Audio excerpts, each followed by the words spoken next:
Guztioi, urriak 23 ditu, ordubiak dira eta gurean gaur albistekeri heltzeko unea heldu da. Araba, Bizkaia eta Gipuzkoako hezkuntza publikoko lan baldintzak hobetzea eskatu dute. Esteilaz, ELA eta Komisio Obrera sindikatuek deitu dituzte mobilizazioak. UGTek eta LABek ez dute bat egin lan usteekin, azken horrek nahiago duelako asteazkenerako biharko alegia. Aurreikusita dagoen euskal sektore publikoaren grebaren alde egitea.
Eta grebez gabiltzala, Araba, Bizkaia eta Gipuzkoako zerbitzu publikoko langileek bihar greba eguna izango dute gehiengo sindikalak deituta. Zerbitzu publikoak sendotu behar direla defendatzen dute eta 150.000 langile daude deituta lan ustera. Soldatak 10% igotzea eta behin-behinekotasuna 8% jaistea aldarri nagusiak dira. Izan ere, bi langiletik bat behin-behinekoa da egun. Horrez gain, zerbitzu publikoko langileen soldatak eta enplegua hemen negoziatzea exigitzen dute. Bada atzo gurean gaurreko magazinean izan zen Igor Eizagirre, ELAko zerbitzu publikoko arduraduna. Entzun. Eta guk esaten dugu. Ez da egia gaur bi langiletik bat behin-behineko dela sektore publikoan. Ez da egia gaur 100.000 langile publiko daudela azpikontratatuta. Hau da, zerbitzu publikoak aurrera eramaten, hirugarren batek negozio egiten du. Langileen lan baldintzen kontura eta gizartari ematen zaion lan baldintzara dira. Eta gu horretaz hitz egin nahi dugu. Datu konkretuei buruz. Ez da egia azken 10 urteetan ez dela inola ere negoziaziorako akordio bat eman. Azkeneko akordioa mahai orokorrekoa da 2011 urtekoa. Azken 10 urteetan ez dagoen, ez mahai orokorrean, ez mahai sektorialetan akordio edo hitzarmen bat sinatu denik. Eta hori dira datuak. Eta gu horri buruz hitz egin nahi dugu. Eta esan nahi diogu Urkullu lehendakariari, orain dela aste bat gu deitu genuela LHK CRL-en gauza hauei buruz hitz egiteko, ikusita eta atzirela etorri beraie negoziatzera edo hitz egitera gauza hauei buruz. Alor publikoko grebaren atarian, Jaurlaritzako hainbat ordezkari deialdiaren eta sindikatuen aurka azaldu dira beste behin ere. Iñigo Urkulluk, Bingen Zupiriak eta Olatz Garamendik esan dute sindikatuek egindako analiziak ez dutela bat egiten errealitatearekin.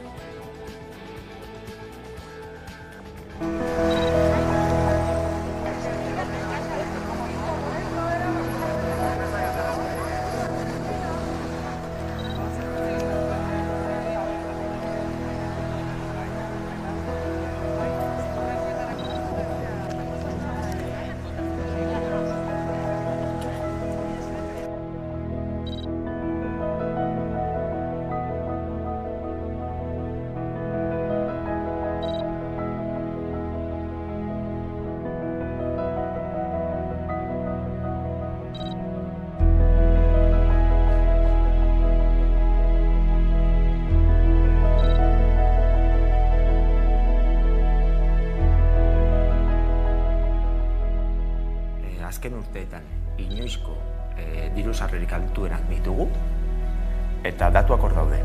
Ez da egia gaur bi langiletik bat behin-behineko dela sektore publikoan. Ez da egia gaur 100.000 langile publiko daudela azpikontratatuta. Hau da, zerbitzu publikoak aurrera eramaten, hirugarren batek negozio egiten du. Langileen lan baldintzen kontura eta gizartari ematen zaion lan baldintzara dira. Ez da egia azken 10 urteetan ez dela inola ere negoziaziorako akordio bat eman. Behingoz guazen hemen erabakitzera zerbitzu publikoa. Bestelakoan, Gazte Euskaltzaleen Sareak agerraldia egin zuen atzokoan, kontseiluak azaroaren 4 antolatu den manifestazioari atxikimendua adierazteko. Gazteek iragarri zuten euren blokea eratuko dutela euskaren kontrako oldarraldia salatzeko manifestazioan. Euskaldunok erasoaldi izugarria ari gara jasaten. Oldarraldi judiziala izan da ofentsiba honen azken adierazle garbiena. Baina Euskaldunon aurkako oldarraldi judiziala izateaz gain, politikoa, soziala eta ideologikoa ere bada. Toki batzuetan oraindik eta larriagoa da egoera. Nafarroa eta iparraldean kasu. Nafarroako zonifikazioa euskara herritarrongandik urruntzeeko helburua du. Gure belaunaldiarentzat sinestezina da oraindik jaio garen tokien jaiotzeagatik Nafarroa hirutan zatituta ikustea. Urteak aurrera doaz, baina hemen gauza batzuek estankatuta jarraitzen dute. Aurrera egiteko ezintasun hori guretzat atzera joatea da. Eta orain aurrera egiteko garaia da.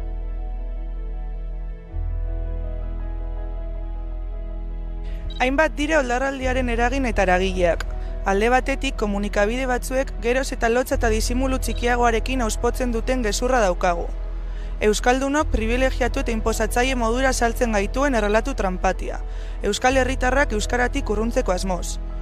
Baina euskara gizarte kohesiorako tresna da, belaunaldi berriak ahalduntzeko tresna da, jendartea herri honen komunitatera lotzeko tresna da. Tresna baliotzu eta erabilgarria alegia. Sarritan esan izan dugu, euskara ez dela berez aurrera joango, aurrera eraman behar dugula guk guztiok. Araba, Bizkaia eta Gipuzkoako auzitegi nagusiak joan den astean 2 epai eman zituen udal administrazioek beren jardunean euskara lehenestearen kaltetan. Eta horrek erreakzio errekada eragin du. EAJak eta EH Bilduk kalera ateratzeko deia egin dute euskararen kontrako epaiak salatzeko. Zoritxarrez kontrako norantzan datoz azken aldian epaitegietatik jasotako sententziak.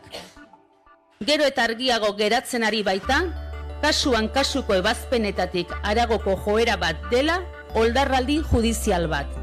Are, euskararen normalizazio prozesua trabatu eta egindako bidean atzera pausoak eragiteko olatu erreakzionario atzerakoi eta euskarafoboa. Hartutako erabakiak bertan bera uzten dituzte tribunalek eta iruditzen zaigu hori azken batean nazio gisa garen horri uko egiten diola eta hori ez dela onargarria. Horregatik uste dugu iritsi dela momentua gehiengo horiek ere artikulatzekoa. 2019an onartutako dekretuak Euskadiko toki erakundei buruzko legea garatzen du, eta 2016ko lege hau adostasun zabalarekin onartu zen legebiltzarrean. Hizkuntzen kudeaketari dagokion aplikazioak ez du inolako arazorik sortu udalerrietan, herritar guztien hizkuntza eskubideak errespetatzen dituelako. Epaia ez da behin betikoa, ez gaude konforme esaten duenarekin, eta errekurtsoa aurkeztuko du. Kezkagarria da pentsatzea gaztelania eta euskara maila berean daudela. Kezkagarria da euskarak ez duela babes berezirik behar pentsatzea. Eta euskaratik hezkuntzara, hezkuntza legeak euskalduntzeko bermea izan behar duela esan dute. Kontseiluak eta hainbat hezkuntzaragileek bat egin dute ezkean.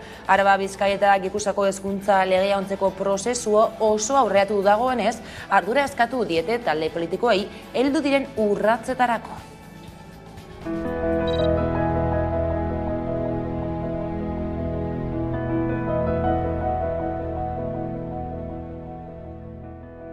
Arduraz jokatzeko eskatzen diegu alderdi politikoei.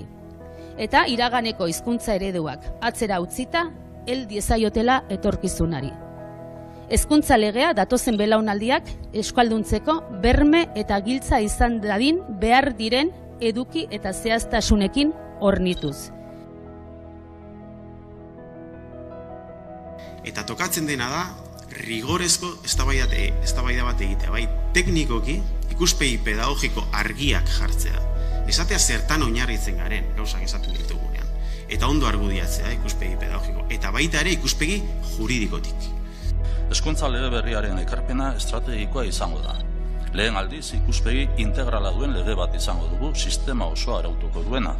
Hau lortzeko hezkuntza hitzarmenaren prozesua eredugarria izan da. Denbora luzez hitz egin, eztabaidatu eta adostasunak lortu ditugu hezkuntza hobe baten alde. Hori da lehenetsi behar dugun helburua. Ikasle abertzaleak antolakundeak hezkuntza legeren aurkako mobilizazioa egin du gaurkoan. Salatu duenez, legeak hezkuntzaren arazoak betikotu ditu eta heziketa prozesua edukiz hustuko ditu. Euskaraz ikasteko aukera errealik bermatzen ez duela ere baieztatu du Legebiltzarraren aurrean egindako protestan. Ikasle abertzaleak deituta, dozenaka lagun Eusko Legebiltzarraren aurrean elkarretaratu dira hezkuntza lege berriaren aurka. Beraien aburuz, legeak hezkuntza sistemaren arazoak ez ditu konponduko eta konpetentzia bidezko eredu bat inposatuko du heziketa prozesua edukiz hustuz. Aldi berean lege privatizatzailea dela baieztatu dute, itunpeko hezkuntzari zuzendutako baliabideak publikora zuzentzea aldarrikatuz. Hizkuntzaren aldetik ere kritikatu dute legea. Euskarari kalte egingo diola adierazi eta euskaraz ikasteko aukera errealik bermatzen ez duela baieztatu dute. Horregatik guztiagatik hezkuntza erreforma eta sistemaren desegitea gelditzea aldarrikatu dute ikasle abertzaleaketik. Eta Euskaraz, Euskal Konfederazioak agerraldia egin zuen Baionan, Euskararen erakunde publikoa osatzen duten 4 partidei eskatzeko aproposa dezatela Euskararen geroa segurtako duen hizkuntza politika bat.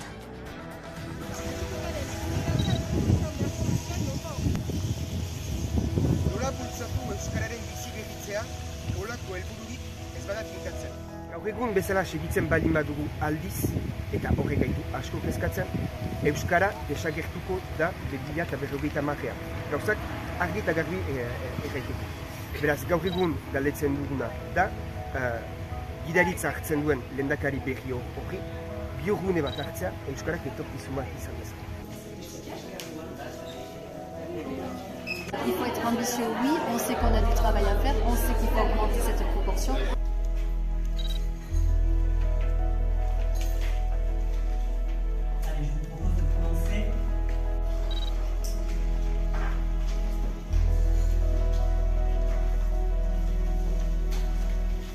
Hezkuntza politika publikoa ausartak finkatuz eta sinergian lan eginez euskalgintzako aktorekin, Euskarari etorkizun bat emaitea posible dela.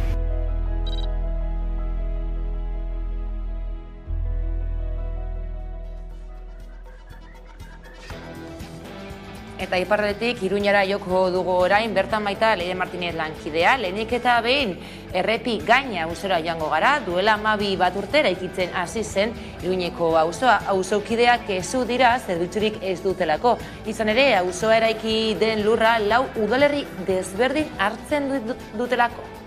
Herripa gainara heldu gara, eraikuntzaren bumean sortutako Iruñeko auzoa. Momentu honetan lurrak 4 udalerri desberdinetan daude banatutak. Iruña, Burlata, Uarte eta Huesibarren.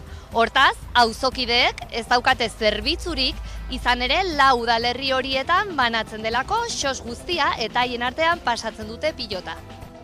Bigarren alarma egoerako izunak bertan bera utzi ditu Nafarroako gobernuak eta herritarrei dirua itzuliko die foru exekutiboak. 230 pertsona geratu dira zigortu gabe, epaileek murrizketak konstituzioaren aurkakoak izan direla ebatzi dituelako. COVID-19 aurkako bigarren alarma egoera 2020ko urriaren 26tik 2021ko maiatzaren 9 ezarri zen. Bada tarte horretan ezarritako isun guztiak bertan bera utzi ditu Salvador Díazek foru exekutiboko barne zuzendari nagusiak. 117 herritarrek jaso zuten isuna eta ordaindu ere. Bertze 213 espediente oraindik tramitatzeke zeuden, bada orain Nafarroko gobernuak guztira 37.400 euro itzuli beharko ditu. Eta Iruñatik Gasteizera salto, ertzaintzak 20 urteko gazte bat atzilotu zuen igandean, bikotekidearen aurkako sexu erasoa eratzita. Biktimaren familiak salatu duenez, igande goizaldean izan zen erasoa, eztabaida baten ondoren gizonak emakumea kolpatu zuen eta bere borondatearen kontra sexu harremanak izatera behartu zuen. Labana batekin mehatzetuta. Atxilotuak agintari judizialaren eskuetara pasa zen astelen goizean eta Gasteizen hain zuzen ere udalak gazteen artean indarkeria matxista prebenitzeko 2 gida aurkeztu ditu gaurkoan. 12 eta 18 urte bitarteko nerabentzat eta horien irakasle eta begiraleentzat daude zuzenduta. Libre izan nonai izenarekin. Con estas publicaciones llegamos al colectivo joven de nuestra ciudad en el que queremos incidir realizando una labor preventiva que siente las bases de unas relaciones igualitarias y libres de violencia machista. El objetivo a medio plazo es la erradicación de la violencia machista. Eta politika kontuetan, Araba, Bizkaia eta Gipuzkoako suhiltzaileen jarduera lege berri batek arautuko du luze. Gabe dagokion funtzioen ikuspegi integralarekin.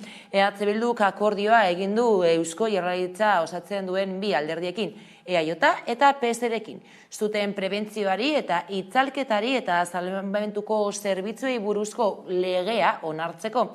3 lurralde horietako suhiltzaileen lehenengo legea izango da. Eta Eusko Legebiltzarrak azoren onartuko du lege berria. Babes zabal batekin. Zerbitzuen funtzioen katalogo zabal bat egiten da. Zeinaren bitartez zaharkitu dituen eskema baiezunen suhiltzailea berdin zua izan zen duena gehiago gehiago eskema horretatik.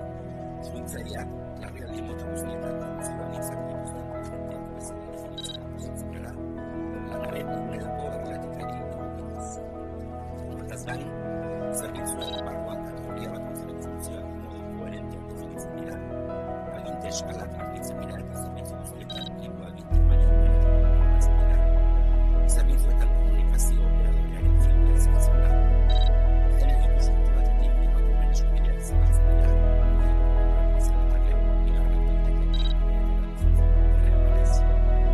Kategoria batzuetan janaliberen eskubideak ezkena eta azkenik sutsezko kulturixea bere azkeneko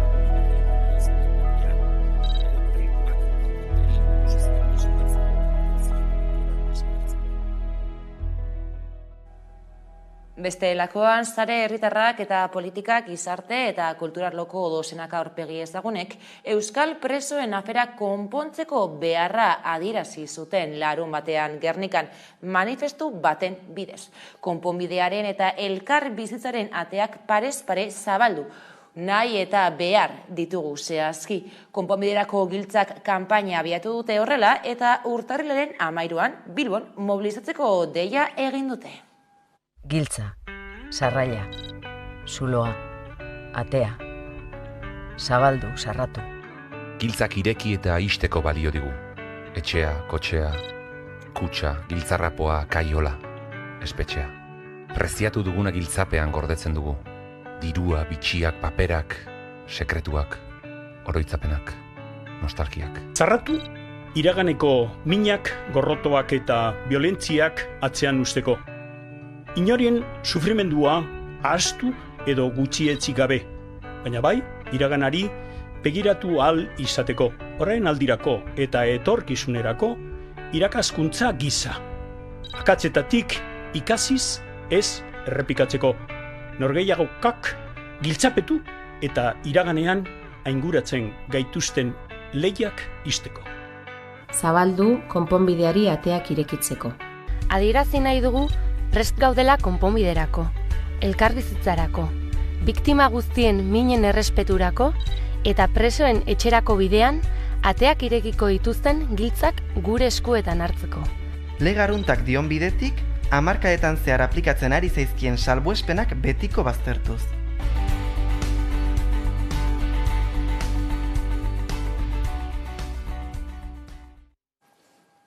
Eta politika kontuekin jarraiki, baina Madrilera salto eginda, PSOE eta Sumar alderdiek gobernu akordioa itxi berri dute. Espainian gobernu koalizio progresista osatzeko. Pedro Sánchez eta Yolanda Díaz bi alderritako buruak Moncloan bildu ziren atzo. Neurri horiek bildu dituzte akordioan baiesteak beste. Asteko lanaldia, 37,5 ordura murriztea, kaleratzeak erregulatzea, SMIa lanbide arteko gutxieneko soldata igotzea eta jaiotza baimenak luzatzea. Lehentasuna izango da datorren legegintzaldian enplegu osoa lortzea adierazi dute zabaldu duten oharrean.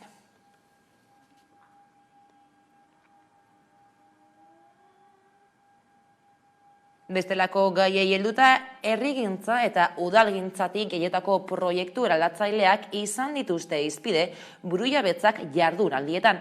3 eguneko jardunaldiak izan dira eta hitzaldiak, mahai inguruak eta topaketak egin dituzte besteak beste. Bigarren egunean esaterako, 4 arloren inguruan hausnartu zuten. Zaintzaren, hezkuntzaren, elikaduraren eta lanaren inguruan. Ikusi.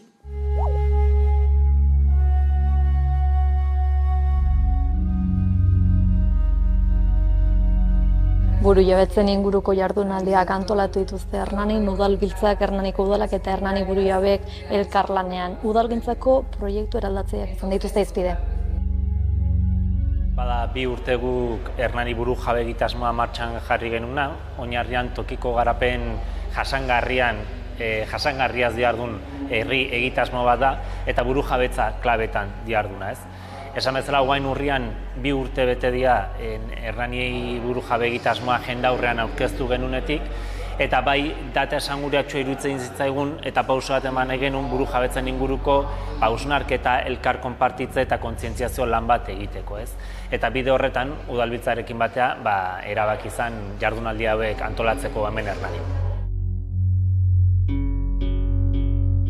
Burujabetza sektorialekin herritarren beharrak, oinarrizko beharrenak bertatik erantzutea da, ez? Pandemiak ageriagoan utzi bazun ere aspalditik dator krisi kapitalista bat martxan. Pandemiak areagotu baino igual errazago ikusarazi zigun hori, egoera zatzak bagenitun herrietan oinarrizko beharrei sistema kapitalista horrek etziela erantzunik ematen eta modu komunitarioan lan eginda erantzuna ematen zitzaiela, ez? Burujabetzako idu eta klabe hontan lan egitako idu, ez? Bertatik, bertako eragileekin batea, bertako herritarrek diseinatu edo planifikatu dituzten planak aurrera eramatea, ez? Herritarrek beraiek izatea zer dan behar dutena erabakiko dutenak eta horiei erantzuna nola emango dieten. Eta erakunde publikoak, kasu honetan udalak, herriko eragileen batean lankidetza nahitzea behar horiei erantzuna emateko. Ni herritar taldeko partaide naiz, Hernani burujabeen barrun dagoen beste 3 erpinetako bat, herritarren erpinetakoa. Aipatu du ezta, Hernaniko alkateak, Hernani burujabeen helburua dela herritarren beharrak asetzea, ezta? Baina, gure ustez eta bai proiektuan ustez, herritarren beharrak izango ditugu asetu egitan herritarrak ez badia erabaki horien parte eta ez baute erabaki horietan ez badaude aldunduak erabaki horiek hartzeko garaien. Ez da, orduan gure helburua da herritar taldetikan, patetikan, Hernani burujabe osotasun batian azaltzea herria ere herrigintzan bidez proiektu honen parte izatea eta erabakigunetan zentroa izatea herritarrak.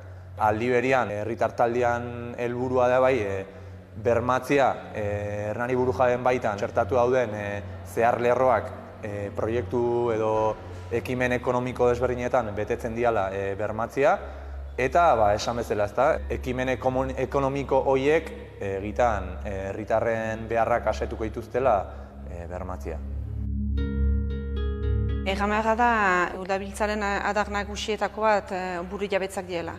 Azkenean, bai toki garapenerako eta nazio ikuspegitik funtsezkoa baita Euskal Herria burujabetza tresnez hornitzea. Udalbiltza partzuago bada, udalez osatua eta udalbiltzak proiektu eraldatzaileak sustatu eta lagundu nahi ditu. Hau da, udalek bidean dituzten oztopo eta trabai laguntza bat, irtenbide bat, zirrikituak atxemaitea, aurkitzea, laguntzea bide horretan, eta esperientziak biderkatzea, ez bakarrik udal mailan, baina baita ere nazio mailan. Orduan egiten diren proiektu horiek bildu, hausnartu, gogoetatu eta Euskal Herri mailako proiektuak bultzatu, sustatu eta eraiki. Gaur bezalako jardunaldiak bide horretan segitzeko laguntzen dute. Bai esperientziak biltzeko, baita batez ere Hernani bide horretan adibide bezala hartzen aldelako, eta bihar batez ere lan saioetan esperientzia desberdinak biltzeko eta aztertzeko denen artean Euskal Herri mailan eginako lirateken proiektu horiek.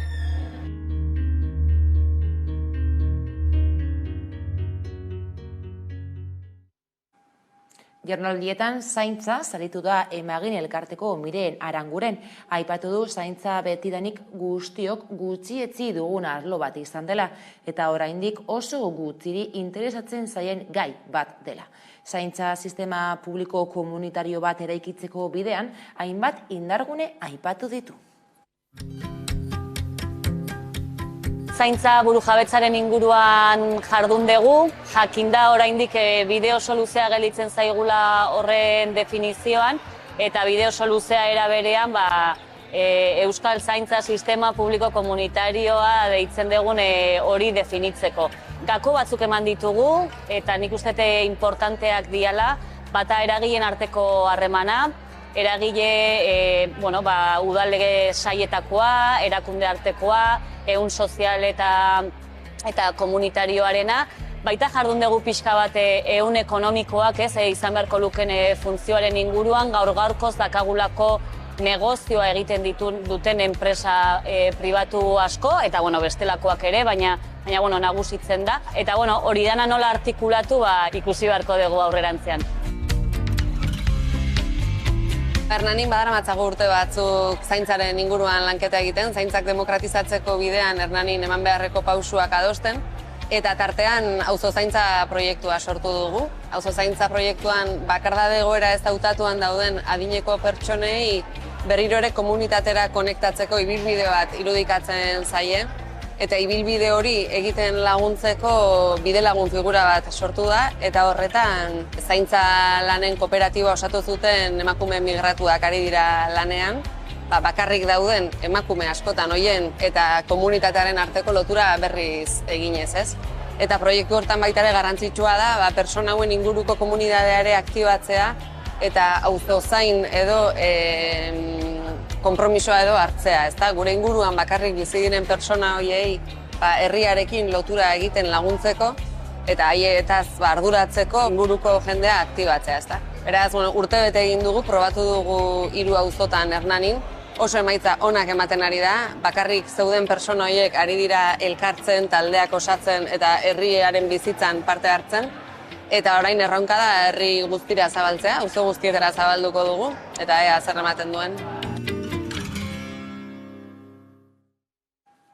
Eta kulturan, asteartea oraindik den arren, asteburu begira jarriko gara. Izan ere asteburuan, ez dago Hilda Fest izango da Berriozarren. Leire Martinez. Berriozargo ilargi parkea izanen da aurtengo ez da Hilda Fest festivalaren 3. edizioaren lekuko. Aurten gainera, egun bakarreko jaialdia izanen da, goizeko 12etan hasi eta gaueko ordu txikiak arte iraungo duena. Oholtza gainetik, pastuko dira, perlata, eskabidean edo zopilote txirri haus bezalako taldeak. Sarreren aintzin salmenta 22 euroren truke izanen da, eta jaialdiaren egunean bertan 25 euroren truke. Jaialdi honek, Iruñ herriako gaztetxen mugimenduaren lekuko izaten jarraitu nahi du.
Eta Gasteizen martxan da Miniature Pintxos Kongres ekimenaren 10. edizioa. Gaurtik hasita ostiralera arte hiria miniaturen egindako sukaldaritzaz beteko da. Jarduera gastronomiko eta kultura ugariekin. Ekimena arratsaldeko 6etan hasiko da Abastos merkatuan. Gilda txapelketarekin.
Horrez gain, Pezlimbo antzerki txapelketa Antxoko eta Pizkat proiektuen aurtengo edizioak aurkeztu ditu. Horiekin kultura jarduetak Gazteengan eta landa eremuetara gerturatuko ditu.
Eta nazioarteko kontuetan, Palestinari elkartasuna adierazteko, sionisten genozidioa salatzeko eta herri palestinarren erresistentzia eskubidea aldarrikatzeko Euskal Herriko hainbat eragileek manifestazio nazionalera antolatu dute, deitu dute, larunbat honetan Bilbon.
Eta nazioarteko kontuekin jarraiki, pantailaren beste alboan dugu Bero Satrustegi, nazioarteko kazetaria, Manzanas del Cuidado alase deitzen da emakume zaintzaileak hartatzeko Bogatako Kolonbiako hiriburuko plan berria.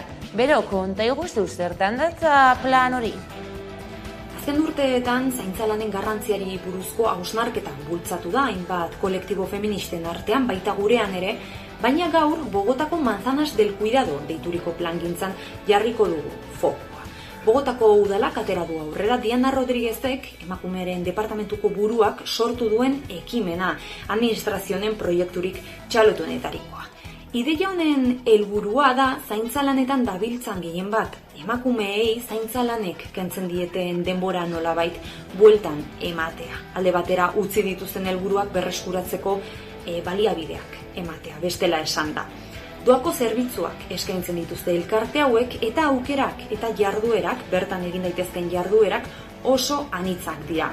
Emakumeek ikasteko eta deskantsatzeko tokia dute, kirola egiteko, laguntza juridikoa ere bertan jaso dezakete, eta besteak beste arropa garbitegiak ere badituzte. Bertan egiten dute bat iragan gogorra izan duten 11 emakumeek, drogak tarteko, indarkeria, pobrezia, desgaitasunen bat dutenak.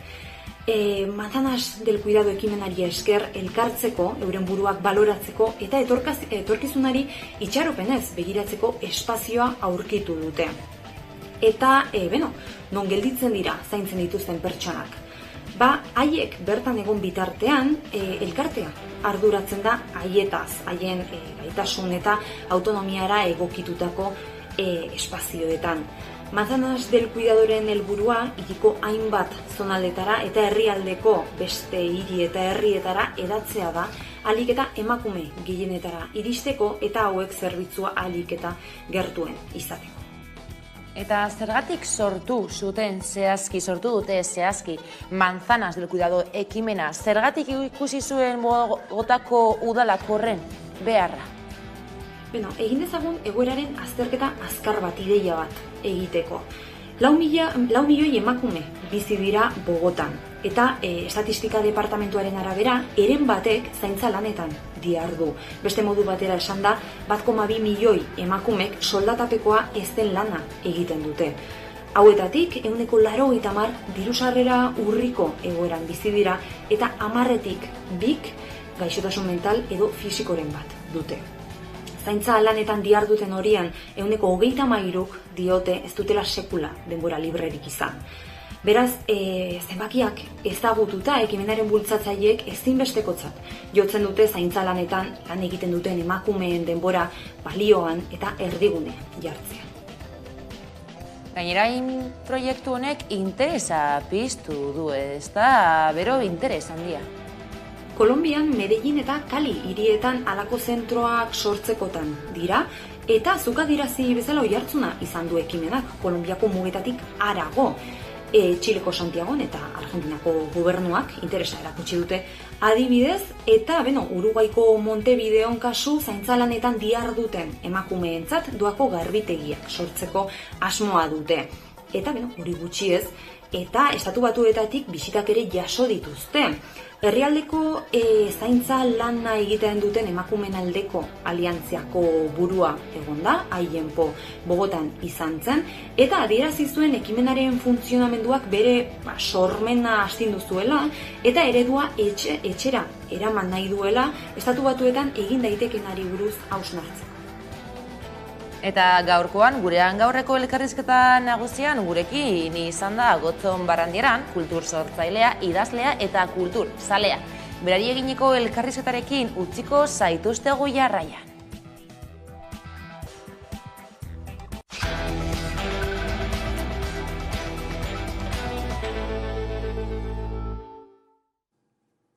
Eguerdi ondan hori, urriaren 24 honetan Gotzon Barrandieran deukogu hemen idazlea eta elkarrizketak zeko prest. Gotzon, hildako aurra liburu izenburupen gaurko izpide izango dugu, eta sortzaileek gisa disiplina ezberdinetan aritu zara. Modu erreparatu eta guztizko obra honetan, 2 antzeslan topatu daitezke, mintzagai dugun liburu honetan, alde batetik hildako aurra eta bestetik besaulkia. Zelan garatu behar izan zendun zuk, ze barne prozesu eukitzen duen, 2 antzeslan hauek idazteko? Besaulkiak da Markinako Abarka antzerki taldearekin egindako obra bat, Ander Lipusek zuzendutakoa, jada taulartuta dagoena, eta lan prozesua izan zen nik Inigori, Ander Lipusi proposatu nion antzeslan bat, idatzita zegoena, eta berak esan zidan egokia proposa izango litzatekela hori Abarka taldearentzat. Eta hala hasi ginen, eta lana aldatuz joan zen, prozesuak ala eskatuta, nik lan egiten nuelako, joaten nintzelako ensaioetara, eta ensaioetan jasotzen nuenarekin testua berritu egiten nuen, aldiro 13 berzio eki arte. Eta orduan... Besaulkia antzeslanagaz bakarrik, ez? Hori besaulkia. Antzeslanarekin bakarrik. Eta orduan sormen prozesu osoa berazgarria izan zen. Eta obra hori da egoera distopiko bat, baina antza handia daukana duela 3 urte bizi izan genuen pandemiarekin. Apur bat profetiko ere izan zen, denon artean sortu genuen egoera hura. Eta bizitzan gehiegizko erosotasunak, eroso bizitzearen autu horrek zertara eraman gaitzaken du galderetako bat, bestea da kontrol soziala eta bestea da utopia. Gai hoien inguruan hitz egiten du Besaulkiak antzeslanak. Bai, eta honekin bai esan adeukozu bertan jabetu zinela, antzerkia eta literaturan arteko desberdintasun bategaz, ezta? Esango zeniguk ezin dan zure hausnarketa pertsonala horren inguruen? Bueno, antzerkia genero literariotzat ere har daiteke, ezta? Baina egia da antzerkia taularatzeko idazten dutenek oso presente daukatela ekintza, gero gorpuztu behar den hori, eta agian zuk idazten baldin baduzu, edo idazterakoan ez badaukazu presente hori gero taularatu egingo dela, bestera batera idazten duzu. Baldin badakizu euki behar duela mugimendu bat, idazten duzun horrek, gorputz batek azalduko duela, era batera idazten duzu. Eta bestela, idazten duzu agian literaturari hurbilago dagoen testu bat. Eta hori da ikasgai oso garrantzitsua, nik uste, idazteko gogoa eta idazten dugun hori partekatzeko gogoa dugunon artean, badagoelako alde bat eta gero horrek bideratzen zaituelako era batera edo bestera idaztera. Agian ordura arte idazteko modu bat, eukiduzun modu hori aldaraziko dizuna. Eta idazteko modu horreri helduz, Besaulkiak antzeslanien erosokeriatik erosotasunera dagoen prozesu bat islatzen dozu eta honetan sakontzerik badakuzu gai hau? Bueno, nik ikuste dut gizarte bat, nik eta askok, ez? Naizta egia esan azkeneko asteotan Euskal Herrian kalea hartzen ari garen berriro eta gure aldarriak eta haserrea eta ari garen kalean desente azaltzen, eta hori itxaropentsu iruditzen zait, baina orokorrean badago sentimendu bat gero eta individualagoak garela, ez? Eta hori noski turbokapitalismo basati honen eraginez dela, evidentea den gauza bada. Eta orduan duela 5 urte edo hasiko ginen, 5-6 urte obra horrekin, eta orduan agian giroa orain baino eskorragoa zen. Orain ikuste dut azkeneko aste hilabeteotan eta egunotan badagoela itxaropenerako argirik eta izpirik. Orduan agian gutxiago geneukan. Eta bai ikusten zen gizartea ari zela norbanakoa gailentzen ari zela, ez? Kolektiboaren gainetik, komunidadearen gainetik, herriaren gainetik, eta asko bideratzen zigutela pentsamentua eta bizitzeko modua horretara, ez? Erosotasunera, zu bizi zaitez eroso, zu eskatu beste batzuk arduratuko gara, benetan arazo diren hoiez. Zer politikoa beba izango zan orduen, ez? Ba, noski, poesia beti dalako hitzaren eta esanahiaren sakoneraino iristeko ahalegina. Orduan horrek esan nahi du, ez bakarrik estetikoki, edertasunari dagokionez, ez bada mamiari ere, esanahiari dagokionez ere, eta poesiak eramaten zaitu horretara, eta noski bai ikusten genuen guk, jarrera hori asko zabaltzen ari zela, ez? Erosotasunarena, ez? Eta norberak berea, eta norberak bere erosotasunaren alde ahalik eta gehien egin zezala. Horrek eskatzen du, noski, beste batzuk zu kontrolatzea ere, ez? Eta hori zen gogoeta. Eta gaur izpideko gune hildako aurra honetan, aipatu berri dugu obra bi edo, antzeslan bi dauzela barruen. Zuk ze barne prozesu egingo zen duze, klaro, aipatuzu besaulkia idazteko adibidez 13 aldiz, 13 bertsio egin zenituela, prozesu horretan, ze barne prozesu eukin zendun zuk, bai bat eta bai bestie idazteko edo erabakitzeko azken bertsio hori? Bestea, besaulkiak izan zen lehen esan dudan bezala prozesu kolektibo bat, naiz eta nik idatzi, liburuan argitaratuta dagoena, baina idatzi guztion artean egin genuen, eta guztira izango ginen, dozena batetik gora lagun. Abarkakoak ere asko zirelako orduan. Eta orduan hori prozesu oso kolektibo bat izan zen, hildako aurra nik idatzi dut. Nik bakarrik neure etxeko bakardadean neuk idatzi dut. Naiz eta eukidudan persona bat, aktore bat, buruan antzesteko, baina nik idatzi dut. Eta horretan, sarritan geure buruegaz, nahiko kritikoagoak izaten gara ez, bertsio hori zuzeneko izen zen, edo... Gero dago edizio lana. Liburu hau Euskal Herriko Antzerkizale elkarteak EASek eta Susa argitaletxeak elkarrekin ateratzen duten Ganbila bildumakoa da, eta Ganbilak badauka editore talde bat, edizio talde bat.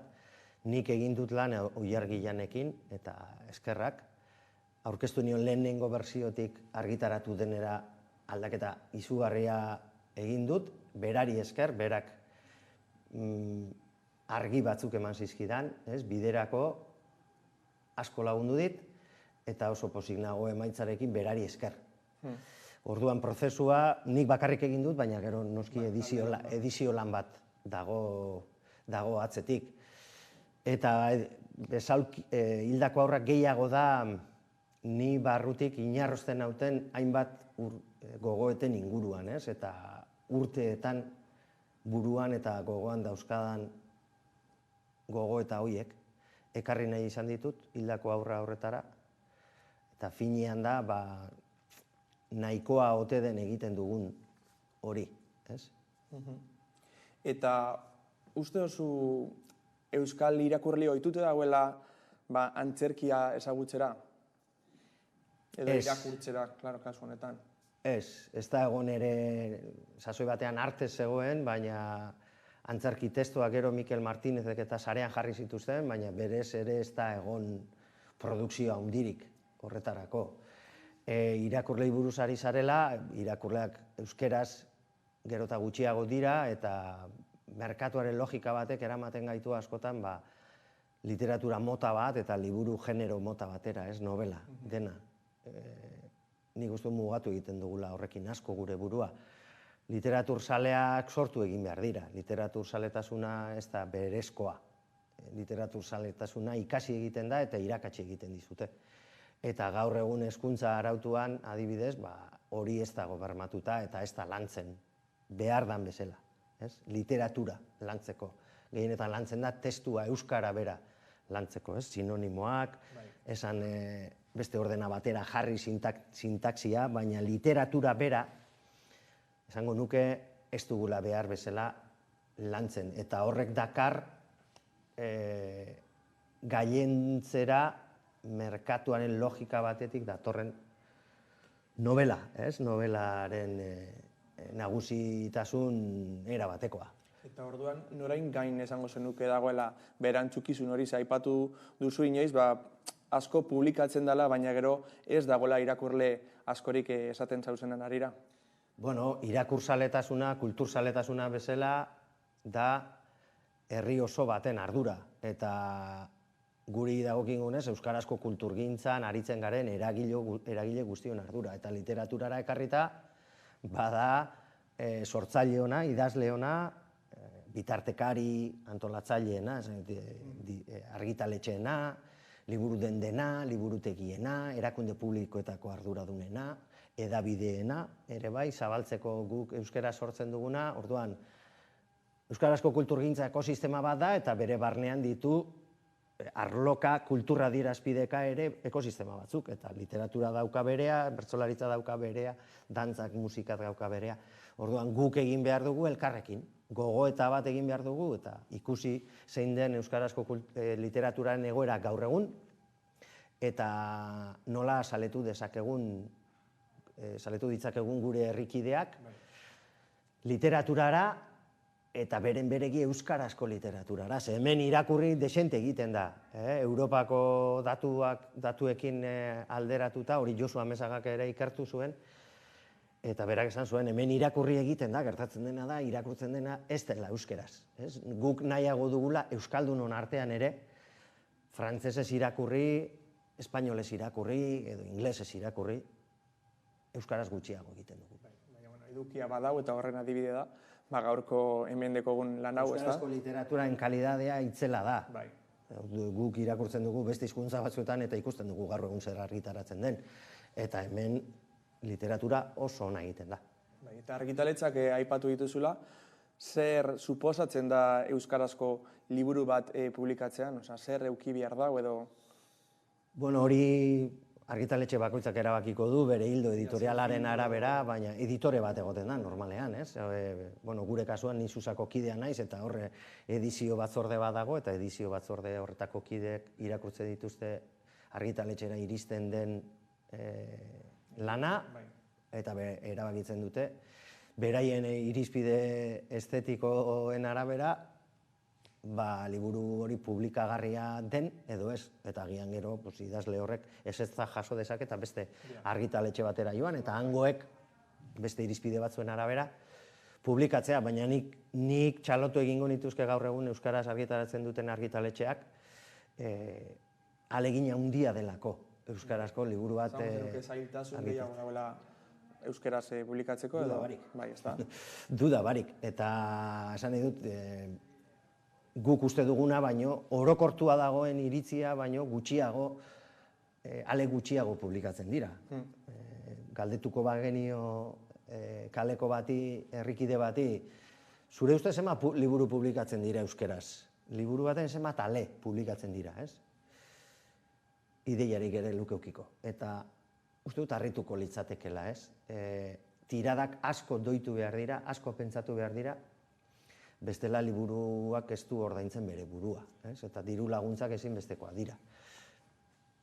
Bai, eta kultur ekoizpenez hitz egiten gabiltzala, musikagintza gertuko duzu, eta kasu honetan, barnatu badugu fizikoaren galera egin batien, liburugintzak oraindik eusten dio fizikoari, edo nola bizi duzu guzti hau? Bai, liburugintzak eusten dio. Guk Susatik Armi Arma proiektu jarri genuen 2000 urtean euskarazko literatura sarean jartzeko, Susa argitaletxeak fizikoki liburu bat argitaratzearekin batera interneten jartzen dugu gure webgunean osorik irakurtzeko moduan, deskargatzeko ere bai, eta guri horrek ez digu kalterik egin. Hau da, sarean liburua jartzeak irakurgarri, ekarri duena izan da fizikoa gehiago saltzea, gure kasua. Berdin jarraitu da saltzen? Irakurtzea eta musika entzutea ez direlako inondik inora ariketa eta bera, ez? Ez dute eskatzen egoera eta ahalegin berbera. Musikan ikusten dudana da, gaur egun musikarien gandik jasotzen dudananik behintzat da nora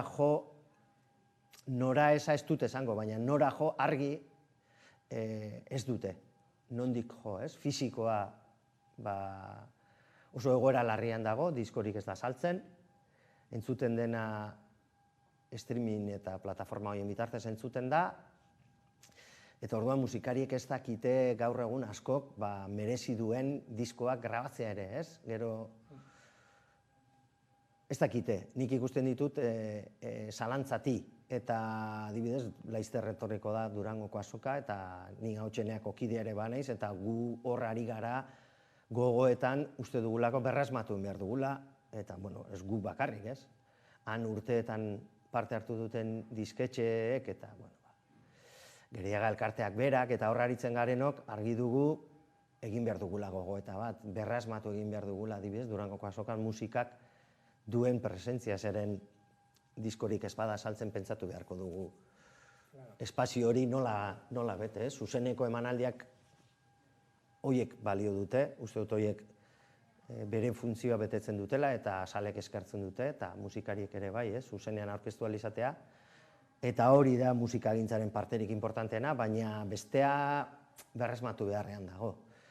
Eta horretarako nik uste dut musikariek egin beharko lituzketela eta musikagintzan ari direnek gogo eta kolektiboagoak, elkarrekin pentsatu beharko dute zein den musikagintzaren etorkizuna. Eta Durangoko azoka mai gainean jarri duzula, zuk zeuk zer espero duzu hitzordu honekiko? Bueno, Durangoko azoka da euskarazko kulturgintzak urtean daukan plazarik importantena, dudarik gabe. Eta... Zela uste zu eragin diezoiek ezula zure proiektuari edo hildako aurra antzeslan hori? Bueno, hori da erakusleio bat, erakusmai bat, baina noski horrelako liburuak lausotu eta lanbro artean gelditzen dira, euskarazkoa eta antzerkia, bueno, liburu asko daude eta egongo dira eskuragarri. Bueno, espektatibak askorik ez daukat, baina datorrena ondo etorria izango da. Nik urte asko daramatzat Durangoko azokan estan baten atzean lanean eta apur bat ikasi dut. Orduan, datorrena datorrela, liburuaren bila. Baina badakit horrelako liburuek, horrelako plaza handi batean ez dutela aukera askorik. Bueno, eta gauzak horrela gaurkoen mintzagai dugun liburu honetara bueltatuz eta berriro aipatuz, Besaulkiak antzeslana Abar antzerki taldeak egoltzara eraman zauen, eta Ander Lipuzen zuzendaritzapean. Liburuaren izenburua antzeslan berrienetik hartu duzu, eta honek oraindik ez dizu oholtzak ikutu, ez da? Ez, baina bidean dago. Nik egia esan liburu hau, lehen esan dudan bezala, idatzi nuenean buruan neukan aktore bat, eta aktore horren eta bion arteko asmoa da obra hau taularatzea. Ez dakigu noiz, ez daukago presarik, lantzen ari gara, testua, baina etorriko da. Aktoreak nahi duelako, batez ere, ez nik nahi dudalako, eta obra hori ez da izango hemen idatzita dagoena, bere horretan, moldatu egingo da, zorionez, eta horretan ari gara, eta datorren urterako baliteke, uste dut, oholtzan ikusi alizatea. Bai, eta amaitzen joateko gotzon, beste proiektu berriren bat aurre ikusten duzu horra etorkizunera begira? Bueno, euskarazko kulturgintzan basabiltza beti uki behar duzu proiektu berri bat. Bakarrarekin ez dago aurrera egiterik, Basabiltza lanean horre... Beti ibiltzen gara zerbaitetan. Ez dela, ni euskararen eta kulturgintzaren langile autonomoa naiz, eta langile autonomoi inork ez digu ezer oparitzen, ez?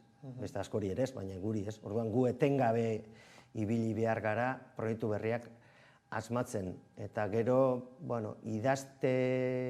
idaztea nire bizitzaren parte da. Eta sortzea nire bizitzaren parte, eguneroko parte da. Orduan, oraingoz behintzat, bai, beti ukiko dugu proiektu berriren bat eskuartean. Argi dagoena da, eduki berriak sortu behar direla, baina badaudela bai, eduki sortuak, ez? Hori izan da gotzon guztia, eskerrik asko etorte gaitik. Eskerrik asko zuei. Eta honekin iritzi gara gurean gaur albistegiaren bukaerara. Hauek izan dira gurean gaur jastakoak, edonola ere badakizue guztiak eta gehiago nahi duzuen aldiro hamaika.eus atarian. Ondo izan eta bihar arte.